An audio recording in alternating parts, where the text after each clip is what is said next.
السلام علیکم ورحمۃ اللہ وبرکاتہ۔ الحمد للہ وحدہ والصلاة والسلام على من لا نبی بعدہ، اما بعد، اعوذ باللہ السمیع العلیم من الشیطان الرجیم، بسم اللہ الرحمن الرحیم، وما امروا الا ليعبدوا اللہ مخلصین لہ الدین۔ آج ہم بسلسلہ حفظ القرآن کی تکمیل اور افتاح کورس کی تکمیل کے حوالے سے یہاں پر جمع ہیں۔ درس نظامی اور درجہ افتاح والوں نے ابھی کل امتحان بھی دینا ہے، اور ماشاءاللہ 8:15 سے ٹائم زیادہ ہو چکا ہے، تیاری بھی کرنی ہے۔ میرا دلی ارادہ یہ تھا کہ اب فوراً استاد محترم کی مفصل گفتگو شروع کی جاتی، لیکن آپ لوگوں سے ہم کلام ہونے کا شرف حاصل کرنے کے لیے اور اس امید پر کہ سنائی ہوئی بیان کی ہوئی بات جہاں تک پہنچے گی انشاءاللہ اللہ سبحانہ و تعالیٰ کی طرف سے اس پر اجر و ثواب، بات چلتی رہے گی، ثواب جاری و ساری رہے گا۔ اس نیت سے صرف ایک بات انتہائی مختصر 4-5 منٹ کے اندر انشاءاللہ بیان کروں گا۔ کسی بھی عمل کی قبولیت کے لیے جو بنیادی شرائط ہیں ان میں سے ایک شرط اخلاص ہے۔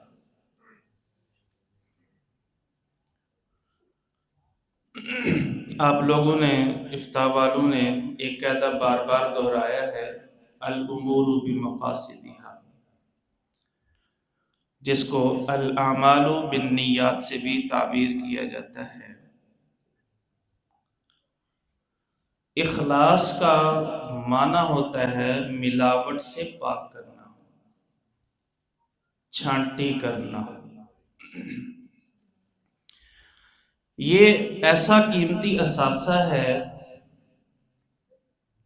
کہ جس بندے کو یہ اخلاص نصیب ہو جائے تو اللہ سبحانہ و تعالیٰ کے ہاں اس کے چھوٹے سے عمل کی بھی بہت بڑی قیمت ہوتی ہے۔ آپ چاہیں تو یوں کہہ سکتے ہیں کہ ہر عمل کے لیے اخلاص کا وہی مقام ہے جو جسم کے لیے روح کا مقام ہے۔ یہ بتائیں کہ کیا روح کے بغیر جسم کے اندر زندگی باقی رہ سکتی ہے؟ جس طرح روح کے بغیر جسم زندگی سے محروم ہے، اسی طرح اخلاص کے بغیر عمل قبولیت سے محروم ہے۔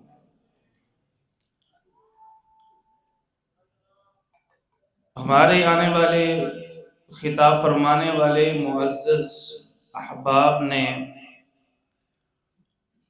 مختلف انداز میں گفتگو فرمائی۔ اللہ سبحانہ و تعالیٰ ان کا یہ گفتگو فرمانا اپنی بارگاہ کے اندر قبول فرمائے۔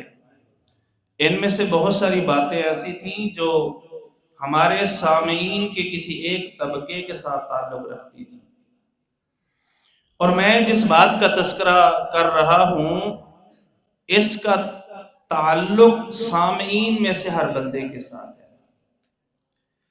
وہ عام ریڑھی لگانے والا، دہاڑی لگانے والا بندہ ہو، وہ طالب علم ہو، وہ کسی مسجد کا امام ہو، مدرسے کا مدرس اور استاد ہو، وہ شیخ الحدیث ہو، وہ زندگی کے کسی بھی شعبے کے ساتھ تعلق رکھنے والا ادنا سا مسلمان بھی ہو، اخلاص کا تعلق سب کے ساتھ ہے۔ تو دوستو،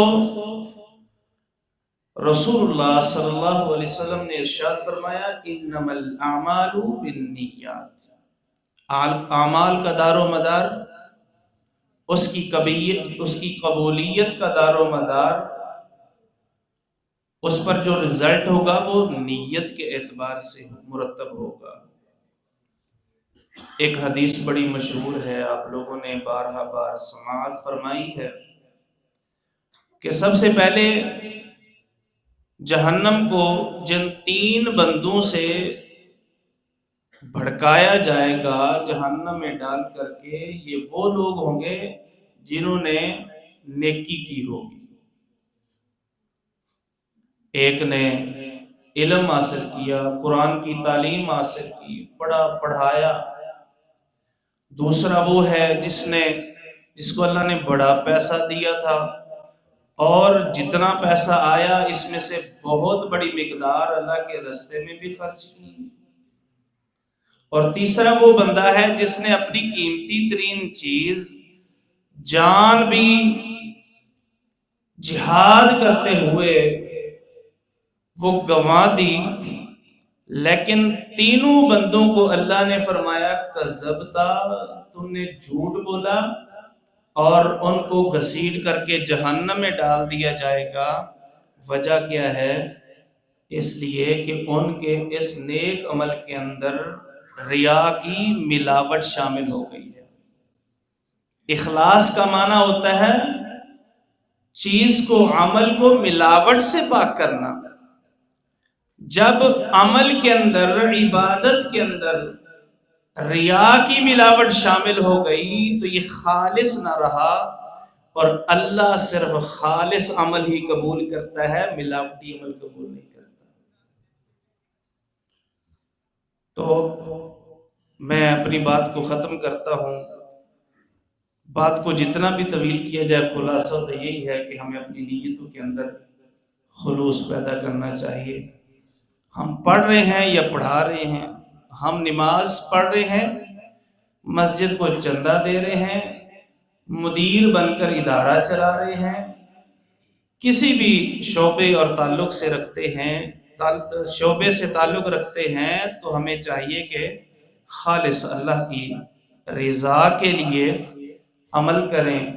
رسول اللہ صلی اللہ علیہ وسلم نے مسجد بنانے والے کے لیے جنت کی بشارت دی ہے، جنت کے اندر محل کی بشارت دی ہے، لیکن ساتھ اس کے اندر اخلاص کی شرط بیان فرمائی۔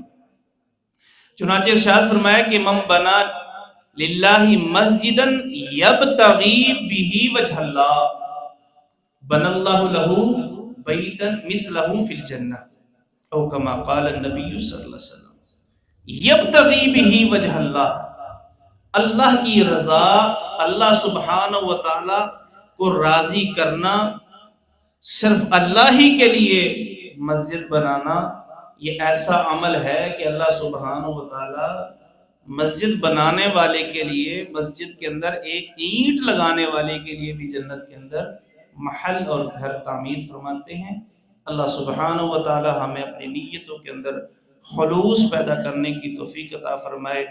اللہ سبحانہ و تعالی جتنے علماء تشریف لائے ہیں، ان کے علم کے اندر، ان کے عمل کے اندر برکتیں نازل فرمائے، اور ان کو اپنے دین کی نشر و اشاعت کے لیے بہت بڑا داعی، مبلغ، مدرس، فقیہ، محدث اور مفتی بنائے۔ اللہ سبحانہ و تعالی ہمارے اساتذہ کرام کی عمروں میں، ان کے عملوں میں برکتیں فرمائے، اور جو اساتذہ دنیا سے الوداع ہو چکے ہیں، اللہ ان کی قبروں پر کروڑا رحمتیں نازل فرمائے۔ اور آخر میں اپنے عزیز شاگرد مفتی تنزیل الرحمن حفظہ اللہ تعالی، ان کے لیے دعا گو ہوں کہ انہوں نے ماشاءاللہ وسائل نہ ہونے کے باوجود جس محنت کے ساتھ، لگن کے ساتھ یہ ادارہ کھڑا کیا ہے، اور اس ادارے کو آگے ترقی کی طرف اور اس کو مزید آگے لے جانے کے لیے جو وہ تگ و دو کر رہے ہیں، اللہ سبحانہ و تعالیٰ اپنی بارگاہ کے اندر اس کو شرف قبولیت عطا فرمائے۔ آمین یا رب العالمین، وآخر دعوانا الحمدللہ۔